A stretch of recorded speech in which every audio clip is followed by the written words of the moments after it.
Quando se deve tomar remédios para emagrecer? Primeiro ponto a se pensar é: você realmente precisa emagrecer? Muitas pessoas que têm o peso normal, elas estão descontentes com o seu corpo, mas não é devido ao peso em si, e sim à distribuição da gordura corporal. Às vezes a pessoa pode ter um pouco mais de gordura em uma região do que outra, por exemplo, um pouco mais de quadril, menos gordura no abdômen e vice-versa, pode ter mais ou menos massa muscular e a gente precisa ajustar as nossas expectativas ao nosso biotipo e tentar visar uma melhora desse corpo dentro daquela possibilidade do nosso componente genético, da nossa estrutura física. Isso também a gente deve levar em consideração que a gente precisa ajustar aquilo que a gente pretende fazer para melhorar. Porque quando você tem uma distribuição de gordura corporal que não é da forma como que você gostaria, uma baixa massa muscular, uma falta de tônus muscular, o mais importante vai ser um ajuste da qualidade de sua dieta para que ela tenha, por exemplo, uma quantidade adequada de proteínas para conseguir manter essa massa muscular necessária, para ajudar a formar essa massa muscular. E também que faça exercícios físicos regulares adequados, como por exemplo musculação, fortalecimento, um aeróbico dirigido aí para tentar reduzir gordura, que às vezes ajuda a reduzir, por exemplo, a gordura abdominal, quando você faz um exercício mais intenso, para tentar moldar um pouco mais o seu corpo. E é necessário, então, a gente focar nessa questão do estilo de vida para que a gente consiga melhorar isso. E o que a gente não conseguir, estando com esse peso normal, com uma gordura corporal adequada, aí pode ser feito também com procedimentos estéticos, por exemplo. Outro aspecto que é muito importante para a gente se considerar, para a gente pensar num remédio para emagrecer, é que muitas pessoas desejam emagrecer, mas não querem modificar seu estilo de vida. Por exemplo, não querem reduzir o consumo de bebidas alcoólicas, que é um dos fatores que mais dificultam o processo aí de perda de peso e de melhora da composição corporal, dificulta o ganho de massa muscular, por exemplo, também dificulta nosso ajuste aí da fome e saciedade em algumas pessoas. Não querem reduzir o consumo, às vezes, de outras substâncias, né, como a maconha, que mexem com esse centro da fome, com a parte psíquica, atrapalhando aí também nesse processo de emagrecimento.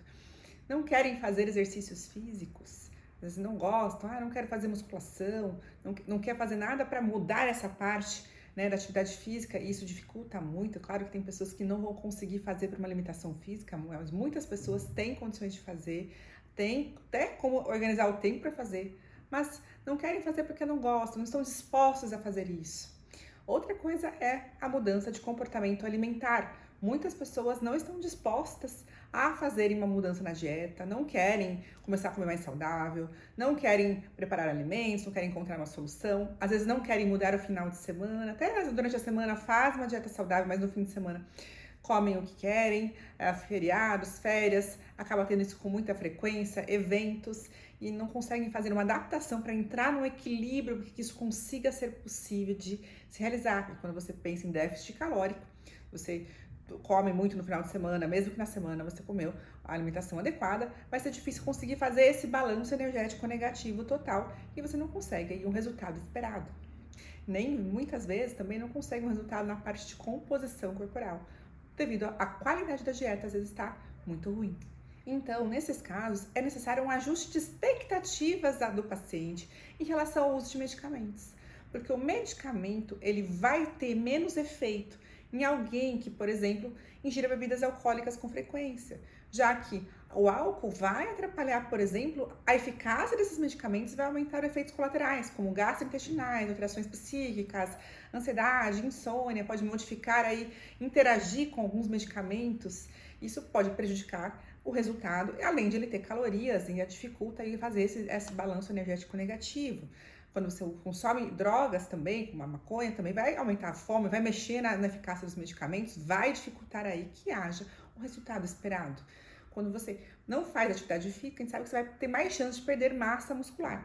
E também vai acontecer de você ter um pouco mais de chance de ter um quadro de insônia ou ansiedade, porque a gente sabe que o exercício físico modula bastante essa parte das substâncias de bem-estar. E quando a gente faz uma redução alimentar, existe uma tendência da gente ter uma modificação aí da parte psíquica, porque está faltando aí substância que a gente costumava consumir para fontes de prazer, de conforto, de bem-estar. Isso pode afetar aí nosso humor, e quando a gente faz exercícios físicos regulares, a gente ajuda com que a gente consiga esse processo melhor, além de gastar mais energia, manter massa muscular, fazendo com que haja uma maior eficácia do medicamento, por exemplo, e menor risco de efeitos colaterais. Outra coisa que o exercício ajuda é no quadro de constipação. É muito frequente quando faz uma dieta pela redução calórica e também por uso de vários medicamentos, a maioria deles, você vai ter uma tendência de ter uma redução do ritmo intestinal. E é muito frequente haver constipação. E o exercício físico é um dos fatores que ajuda com reduz a chance de ter constipação. Além disso, ajuda a pessoa também, muitas vezes, a consumir mais água, que é fundamental para que ela se sinta bem, não tenha aí também dor de cabeça, mal-estar. Isso também vai ajudar também ela a se sentir mais disposta. E às vezes, fazendo atividade física, ela se acaba fazendo maior ingesta, por exemplo, de líquidos, principalmente de água. Outra situação é que as pessoas não fazem uma dieta adequada, então elas estão comendo menos, porque o remédio ajuda elas a conseguirem comer menos, seja porque aumenta a saciedade, reduz o apetite, mas a qualidade do que ela está comendo não é adequada, porque ela não está disposta a mudar essa alimentação.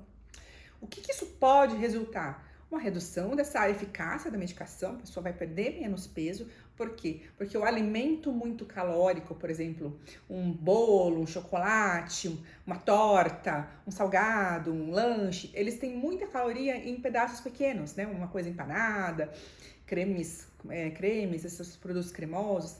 Então, mesmo que você consuma menos quantidade, o déficit calórico vai ser menor.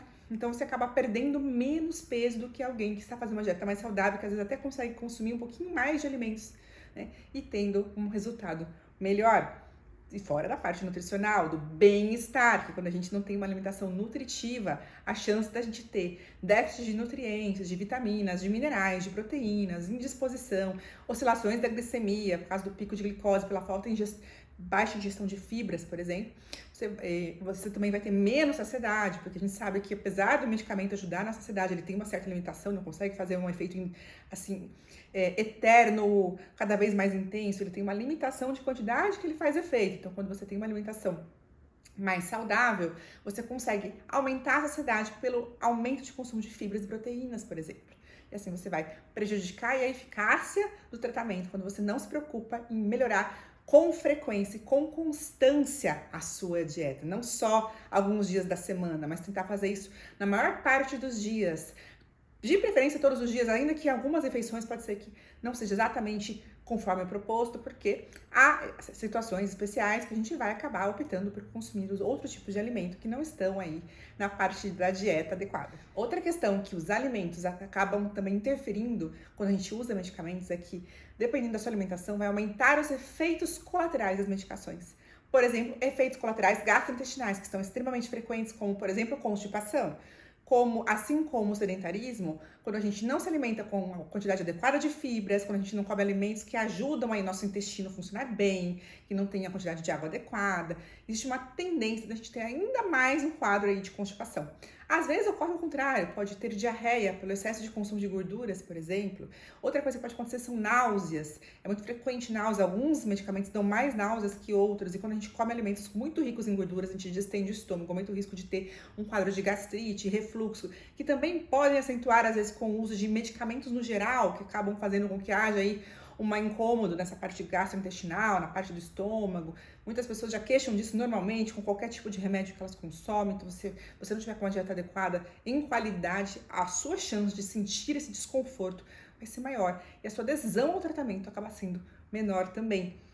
É interessante, então, que a gente tente modificar isso, conseguir ajustar a nossa alimentação, se a gente quiser esse resultado, e ajustar as nossas expectativas. Se você não consumiu uma dieta adequada, não adianta esperar que o resultado seja tão intenso, porque talvez ele seja abaixo da média que era esperado. Outro ponto importante da gente pensar, que tem correlação com tudo isso que eu falei, é a questão psicológica. É evidente que se a pessoa estiver disposta a trabalhar a sua mente, essa mudança da mentalidade, há uma maior chance dela conseguir um resultado melhor. E quando há um componente de ansiedade, depressão, compulsão alimentar, é importante que seja feita uma avaliação psicológica, muitas vezes terapia, uma abordagem também em conjunto com o psiquiatra, além do endocrinologista, para que se consiga otimizar essa parte psíquica, para que se ajude no resultado. Além disso, a gente sabe que os medicamentos, né, quando a gente utiliza esse tipo de medicamentos, às vezes eles interferem um pouco no nosso humor. Alguns deles interferem mais, como a sibutramina, por exemplo. Então é importante que essa parte esteja ajustada para que não seja prejudicial para a sua saúde, que você consiga estar bem dessa parte, incluindo, nesse caso, por exemplo, desse tipo de medicamento. O cuidado aí com o consumo de substâncias como álcool e drogas, porque podem realmente interferir bastante nesse tipo de medicamento, prejudicando a eficácia do tratamento e aumentando o risco de complicações psíquicas. Quando a gente vai indicar, então, um medicamento, idealmente para um paciente, a gente tem que pensar que esse paciente esteja disposto a fazer essas mudanças, que são nesses outros três pilares, que seriam em conjunto com esse quarto pilar, que é a medicação, que seria a mudança do comportamento alimentar, a mudança de mentalidade da parte psíquica e o nível de atividade física, exercícios físicos regulares, essa mudança, então, do estilo de vida para ser mais saudável. Quando você tem esses três pilares já ajustados, com a pessoa disposta a fazer isso, claro que com suas dificuldades, o medicamento pode otimizar isso, que o medicamento vai te ajudar a conseguir ter um melhor controle do apetite, conseguir ter uma saciedade melhor, entre outros efeitos que medicamentos podem fazer, como benefícios metabólicos. Alguns medicamentos ajudam na parte de redução de gordura visceral, da parte do controle glicêmico, da parte do controle de lípides, de apneia do sono, hipertensão. Outros medicamentos vão ajudar na parte de mudar a ansiedade, reduzir a ansiedade. Então, os medicamentos podem ter efeitos sinérgicos em outras partes. Quando você pega alguém que realmente tem um sobrepeso e obesidade e já está tentando fazer mudança, a gente vê que tem uma dificuldade de conseguir um resultado significativo, não está conseguindo manter um resultado adequado. Há uma frustração porque não se consegue atingir nem aquilo que é necessário para ter um benefício na saúde, né? A gente sabe que precisa ter uma certa perda de peso, não precisa ser às vezes 20 quilos, mas às vezes a pessoa precisa perder uns 7, 8 quilos para conseguir ter um resultado mais significativo na saúde, por exemplo. E o medicamento pode aumentar essa chance dela conseguir esse resultado. E para esse paciente que tem essa consciência, que está disposto a fazer essas mudanças de estilo de vida, esteja fazendo de preferência, que é um paciente adequado para se utilizar o medicamento. E esse medicamento, idealmente, deve ser prescrito pelo médico, que vai considerar o paciente, o contexto do paciente, a história do paciente, as comorbidades que essa pessoa tem, as dificuldades, o comportamento que ela tem, o perfil psicológico, o estilo de vida, para decidir quais medicamentos que são adequados para esse caso. Nesse caso, por exemplo, pode ser que possa ser modificado esse medicamento com o tempo. Quando a gente percebe que não há uma eficácia de um remédio ou há efeitos colaterais, a gente vai sempre pesar esse custo-benefício desse medicamento. Então, o medicamento tem que ser muito bem indicado, e quando ele é bem indicado, ele é um aliado do tratamento. E quando ele é mal indicado, ele pode ser o seu inimigo. Por isso, não se automedique. Busque uma orientação médica, busque um endocrinologista para que você veja qual é o tratamento adequado para o seu caso, para ver se realmente você vai se beneficiar do uso de medicamentos. Espero que esse vídeo seja útil para vocês. Se tiverem alguma dúvida, alguma sugestão, deixe nos comentários. E até o próximo vídeo.